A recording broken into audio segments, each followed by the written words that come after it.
Hello friends, this is SP Singh and welcome to smarter everyday. प्यारे दोस्तों, बात करेंगे BEd first semester. BEd first semester में जो आपका सब्जेक्ट है शिक्षा के मनोवैज्ञानिक परिप्रेक्ष्य यानी कि साइकोलॉजिकल पर्सपेक्टिव्स ऑफ एजुकेशन।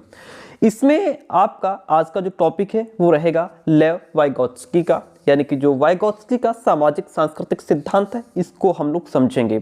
इससे पहले कल हम लोगों ने जीन पियाजे को समझा था, बहुत आसान भाषा में पिक्चर्स के माध्यम से, एग्जांपल्स के माध्यम से जीन पियाजे को कल हमने क्लियर कर लिया था। आज हम बात करेंगे लेव वाइगोत्स्की की, इसको भी एग्जांपल्स के माध्यम से, पिक्चर्स के माध्यम से चीज़ों को बहुत आसान तरीके से हम समझ पाएंगे। एंड आप किसी भी यूनिवर्सिटी से देख रहे हो, ये क्लास आपके लिए बहुत इंपॉर्टेंट होने वाली है। और वाइगोत्स्की एक ऐसा टॉपिक, ना आप इससे बीएड में बच सकते हैं, ना टेट सीटेट में बच सकते हैं। आपका कोई भी टीचिंग एग्जाम हो, वाइगोत्स्की आपका पीछा नहीं छोड़ेंगे। तो यदि आप आज की ये क्लास कंप्लीट कर लेते हैं, देन आपको दोबारा वाइगोत्स्की को पढ़ने की आवश्यकता नहीं पड़ेगी। ये शुरू करते हैं। देखिए, वाइगोत्स्की का जो सिद्धांत है, इनके सिद्धांत का नाम है सामाजिक सांस्कृतिक सिद्धांत। ये नाम क्यों दिया गया है? ये इसलिए दिया गया है, देखिए पहले हम आपको जड़ समझा दें। ये सामाजिक सांस्कृतिक सिद्धांत इनके सिद्धांत का नाम इसलिए है क्योंकि जो वाइगोत्स्की हैं, ये बालक के लर्निंग में समाज को अधिक इंपॉर्टेंस देते हैं कि जो बालक है वो समाज के लोगों को देख करके सीखता है, समाज के लोगों के साथ रह करके सीखता है, यानी कि समाज से अंतःक्रिया इंटरेक्शन करके सीखता है। इस बात पर इन्होंने फोकस किया है, इसीलिए इनके सिद्धांत का नाम सामाजिक सांस्कृतिक सिद्धांत, सोशल कल्चरल थ्योरी है। ये जो पिक्चर आप देख पा रहे हैं, ये लेव वाइगोत्स्की की है। आगे बढ़ते हैं, अब आते हैं अपने मेन पॉइंट पे। देखिएगा, इससे पहले आपसे कहना चाहेंगे, यदि आप चैनल पर नए हैं, चाहे किसी भी यूनिवर्सिटी से बीएड कर रहे हो, ये चैनल आपके लिए बहुत इंपॉर्टेंट है आपके बीएड क्लासेस के लिए, तो फटाफट से सब्सक्राइब जरूर कीजिएगा। लिव सिमनोविच वाइगोत्स्की, ये इनका नाम है, ठीक है।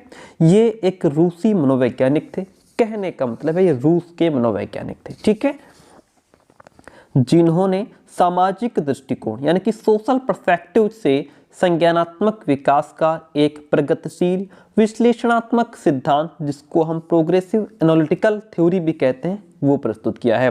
किस दृष्टिकोण से? इन्होंने सामाजिक दृष्टिकोण से, यानी कि सोशल पर्सपेक्टिव से बच्चे के अंदर किस तरीके से कॉग्निटिव डेवलपमेंट होता है, उसमें इन्होंने समाज को अधिक महत्व दिया है, ठीक है।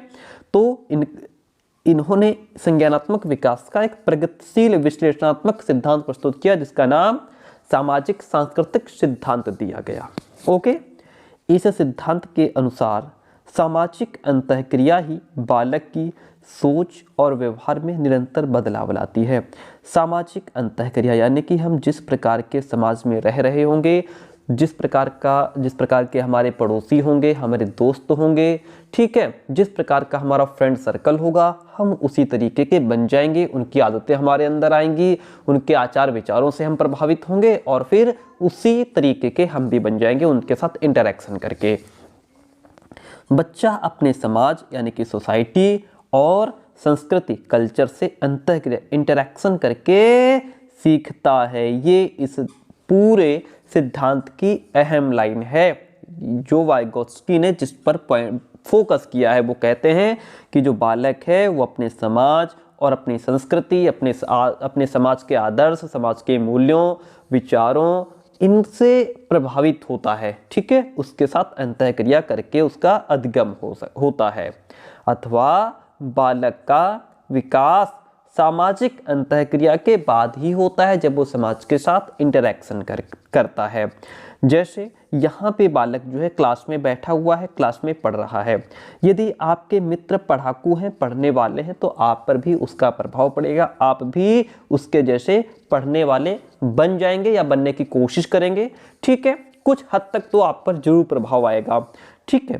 और जो बालक है वो यहाँ भी सीख रहा है। जैसा आपका फ्रेंड सर्कल, जैसा मैंने कहा, वैसे ही आपके अंदर गुण डेवलप हो जाएंगे। ओके, तो यदि आप इस तरीके के दोस्तों के साथ हैं जो बढ़िया अपना कंसंट्रेट करके रखते हैं, पढ़ाई में मन लगाते हैं, अच्छे हैं, आदतों में अच्छे हैं, ठीक है, तो आपके अंदर उस तरीके की क्वालिटीज आ जाएंगी।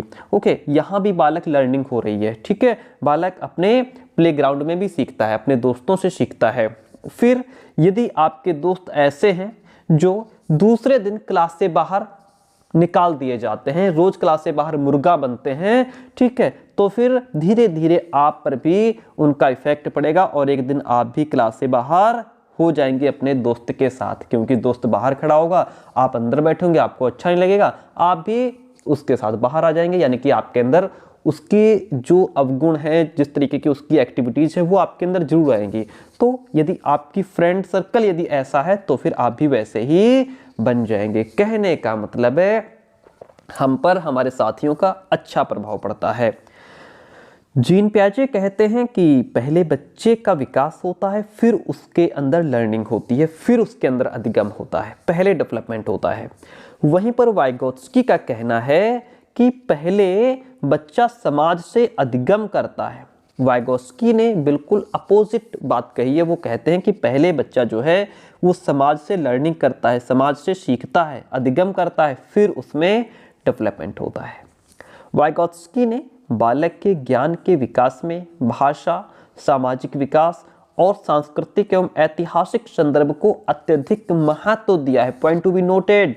क्या कहा है वाइगोत्स्की ने? बालक के ज्ञान के विकास में जो उसके अंदर नॉलेज का डेवलपमेंट होता है उसमें वाइगोत्स्की कहते हैं कि लैंग्वेज का बहुत बड़ा फर्क पड़ता है।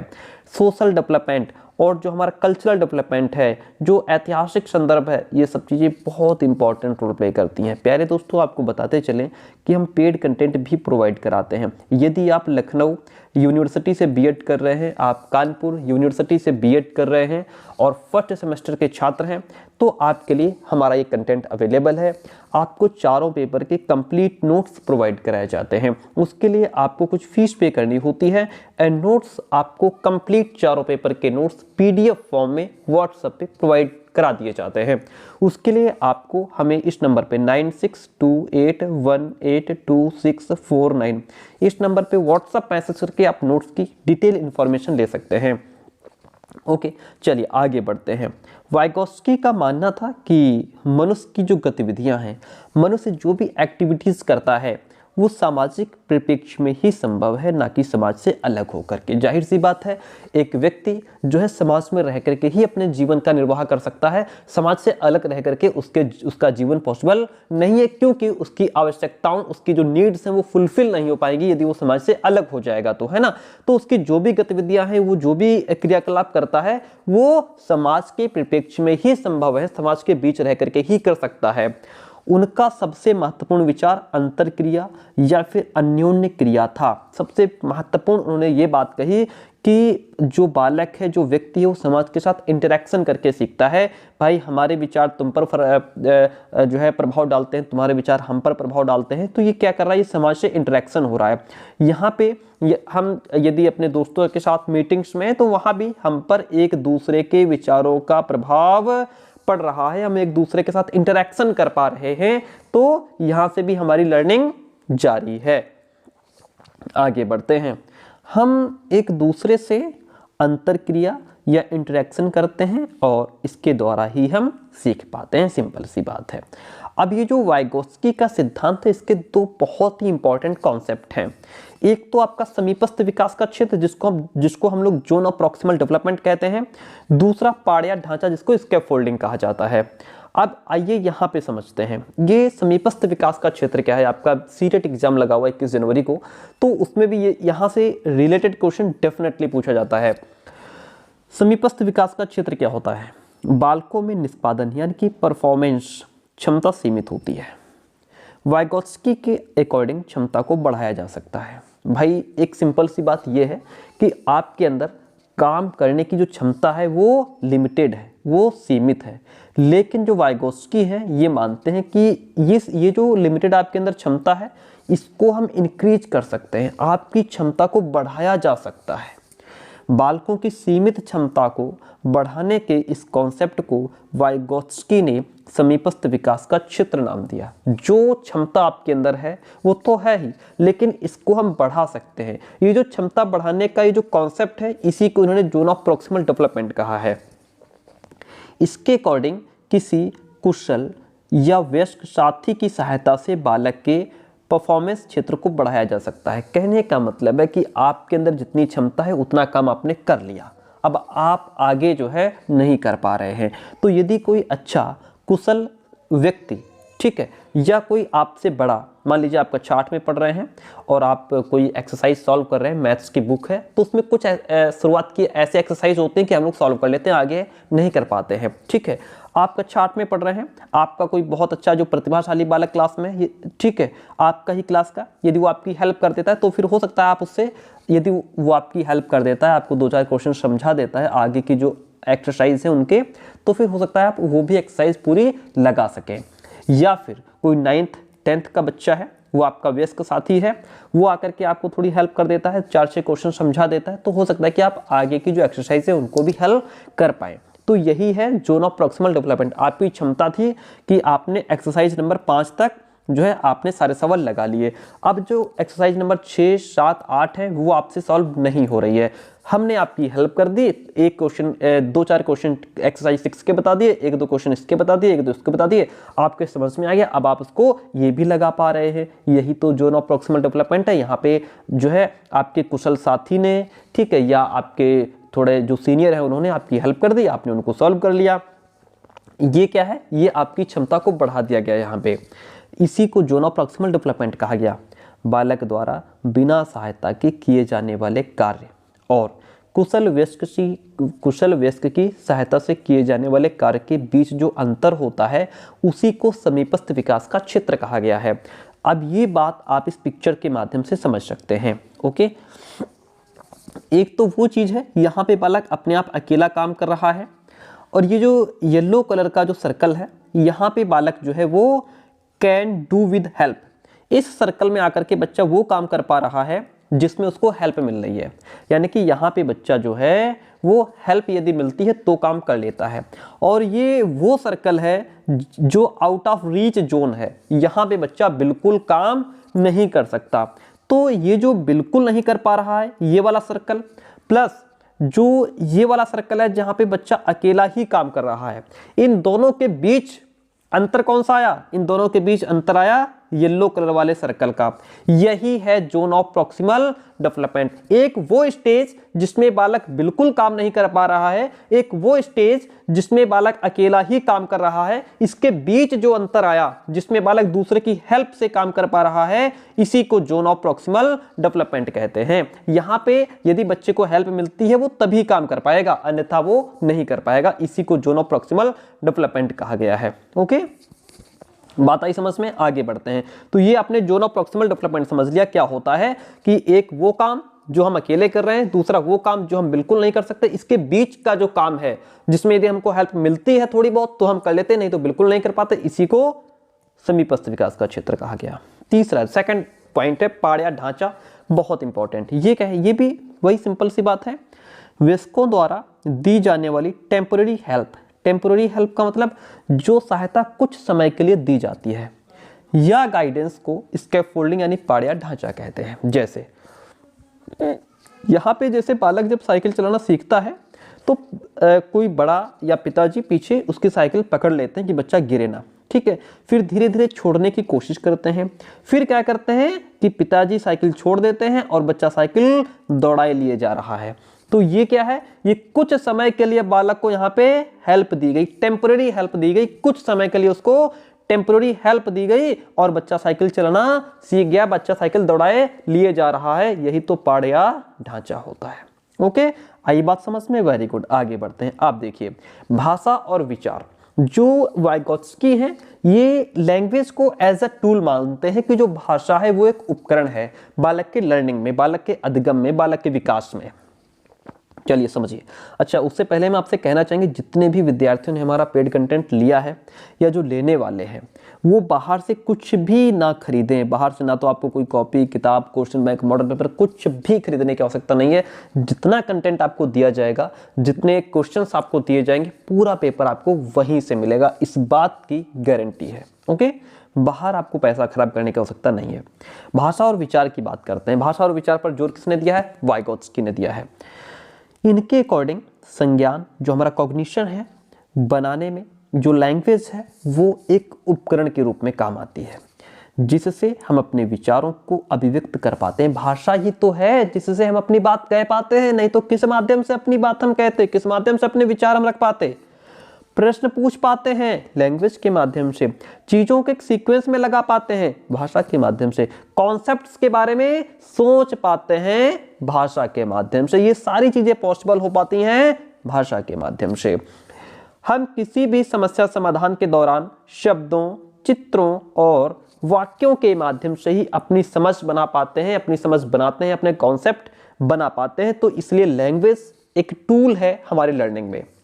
इनके अकॉर्डिंग भाषा और चिंतन शुरू में अलग अलग होते हैं। ये कहते हैं कि पहले लैंग्वेज अलग होती है और चिंतन अलग होता है, बाद में एक साथ हो जाते हैं। हम भाषा के माध्यम से चिंतन भी कर पाते हैं, दोनों चीजें एक साथ में हो जाती हैं। अब देखिए, वाइगोत्स्की ने कहा कि पहले भाषा आती है फिर बाद में विचार आता है। पियाजे ने माना कि पहले विचार आता है देन लैंग्वेज कम्स, उसके बाद भाषा आती है। दोनों में ये डिफरेंस है। हमने इस पॉइंट को यहाँ पे लिख दिया ताकि आप पॉइंट को समझ पाए। ये नोट्स इस तरीके से मैंने बनाया है कि आप बीएड तो आपका है ही, आप किसी भी टीचिंग एग्जाम्स की तैयारी कर रहे हो, इसी प्रकार का कंटेंट आपको पढ़ना होगा, तभी आप अच्छे बन सकते हैं। वाइगोत्स्की ने भाषा को संज्ञानात्मक विकास यानी कि कॉग्निटिव डेवलपमेंट के औजार के रूप में देखा। भाषा के माध्यम से बच्चे का कॉग्निशन डेवलपमेंट हो पाता है, जिसका प्रयोग बालक आरंभिक बाल्यकाल से ही, शुरुआत से ही अपने कार्यों के नियोजन और समस्या समाधान के लिए करना प्रारंभ कर देता है। यानी कि शुरुआत से ही बच्चा किसका यूज करता है? लैंग्वेज का यूज करना शुरू कर देता है। आगे बढ़ेंगे। अब देखिए, निजी भाषा पर किसने जोर दिया है? प्राइवेट स्पीच की बात किसने की है? वाइगोत्स्की ने की है। इस कॉन्सेप्ट को भी समझिए। वाइगोत्स्की ने बालक में कॉग्निटिव डेवलपमेंट को समझने की एक विकासात्मक प्रक्रिया के रूप में निजी भाषण यानी कि प्राइवेट स्पीच को महत्वपूर्ण माना है। ये प्राइवेट स्पीच क्या होती है? प्राइवेट स्पीच का मतलब होता है जब हम लोग अपना काम कर रहे होते हैं तो क्या करते हैं कि अपने आप में बड़बड़ाने लगते हैं। अरे यार, ये ऐसे नहीं ऐसे हो गया, अगर मैं ऐसे करता तो ये ऐसे हो जाता, ये तो बड़ी प्रॉब्लम खड़ी हो गई है। हमारे आसपास कोई नहीं, हम अपने अकेले से ही बात कर रहे हैं। That is called private speech. इसी को निजी भाषण कहते हैं। निजी भाषण मतलब बालकों में पाई जाने वाली स्वयं से बात करने की प्रवृत्ति, खुद से बात करना प्राइवेट स्पीच कहलाता है। जैसे यहाँ पर ये बिटिया बच्ची है, ये इस घोड़े को यहाँ पे रोकना चाह रही है और ये अपने आप से कह रही है कि ये घोड़ा यहाँ पे कैसे रुकेगा, ये कैसे चक्कर चल रहा है, इत्यादि इत्यादि। यहाँ पे ये बालक है, इन कार्ड्स को इनके अकॉर्डिंग यहाँ पे फिट कर रहा है, तो ये अपने आप से बात कर रहा है, ये कार्ड ऐसे नहीं ऐसे आएगा, ये ऐसे आएगा, इसको यहाँ पे रख दें, ये यहाँ पे रख दें, है ना, ये उठा के यहाँ पे फिट कर दें। ये अपने आप से बात कर रहे हैं। ये अपने आप से बात करना, जब बच्चा खेल रहा होता है तब अक्सर वो अपने आप से बात करता है। कोई खिलौना यदि खोल देता है, उसको जोड़ने का प्रयास करता है, अच्छा ये पहिया यहाँ पे लगा था, ये हैंडल यहाँ पे लगा था, ये शीशा यहाँ पे लगा था, है ना, और ये सीट यहाँ पे लगी थी, इसको ऐसे लगा दें। ये क्या है? अपने आप से बात करना। इसमें बच्चा अपने ही कार्यों को गाइडेंस देने के लिए, निर्देश देने के लिए भाषा का प्रयोग करता है। पियाजे ने निजी भाषा को आत्म केंद्रित यानी कि ईगोसेंट्रिक और अपरिपक्व माना है, जबकि वाइगोत्स्की ने बालकों के संज्ञानात्मक विकास में निजी भाषण को एक मार्गदर्शक के रूप में देखा है। इनके अनुसार आरंभिक बाल्यावस्था में ये बालक के विचारों का एक महत्वपूर्ण साधन होता है। और वाइगोत्स्की ने माना कि बड़बड़ाना यानी कि जो मटरिंग करना है, ये बच्चों को अपनी सोच और समस्या को सुलझाने की योजना, निगरानी और मार्गदर्शन करने की क्षमता देता है। वाइगोत्स्की ने प्राइवेट स्पीच को इंपॉर्टेंट माना है। ये कहते हैं जब बच्चा बड़बड़ाता है, अपने आप से बात करता है, तो उसकी जो सोच है वो और डेवलप होती है, समस्या को जल्दी सॉल्व कर पाता है, एक योजना बना पाता है ना, इस तरीके से अपने काम को वो जल्दी कर पाता है, प्रॉब्लम को जल्दी सॉल्व कर पाता है। बहुत इंपॉर्टेंट पॉइंट लिखे हैं, देखिए। वाइगोत्स्की के अकॉर्डिंग बालक निजी भाषण को स्वयं से संवाद, खुद से बात, है ना, खुद से बात करने के रूप में प्रयोग करते हैं। इस प्रकार वो अपने व्यक्तिगत और सामाजिक जीवन में समस्याओं की समझ बना पाते हैं और व्यवहार तथा सोच को मार्गदर्शन प्रदान करते हैं। किसके माध्यम से? ये प्राइवेट स्पीच के माध्यम से। पियाजे ने संज्ञानात्मक विकास की 4 अवस्थाएं बताई हैं।